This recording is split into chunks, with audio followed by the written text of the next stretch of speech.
అయ్యేసరికి కొన్ని గ్రహాలు తయారవుతాయి. అక్కడ మానవ గ్రహాలే. వీడు పోయాడుగా, వీడికి ఇవ్వాల్సిన 2 లక్షలు కృష్ణార్పణం. దాని గురించి చెబుతున్నాడు గరుడ పురాణంలో.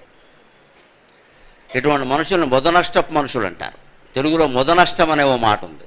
ఆ మొదనష్టం అనే మాట సరికాదు, మనం తప్పు పలుకుతాం. అది మృత నష్టం. మృతి చెందినవాడు నష్టపోయే సొమ్ము ఉంది, అది ఎగ్గొట్టేస్తాడు.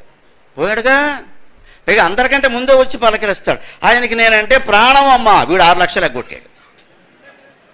ఆ ఇళ్ళకి తెలియదు. ఈ పెద్ద మనుషులు ఎలాంటి వాళ్ళంటే ఇంట్లో భార్యకి చెప్పరు, చెప్పాలి. మగాళ్ళందరికీ దండం పెట్టి చెబుతున్నా, 10,000 దాటి ఎవడి దగ్గర అప్పు తీసుకున్నా, ఎవడికి అప్పు ఇచ్చినా, ఎవడికి దానం చేసినా భార్యకి చెప్పండి. ఆవిడ అనుమతి ఇస్తేనే చేయండి, లేకపోతే మానేయండి. ధర్మశాస్త్రం చెప్పింది. మన ఇష్టం వచ్చినట్టు క్లబ్బుల్లోనూ సంఘాల్లోనూ చేరి దాన ధర్మాలు చేసి మన ప్రతిష్ట పెంచుకుని చివరిని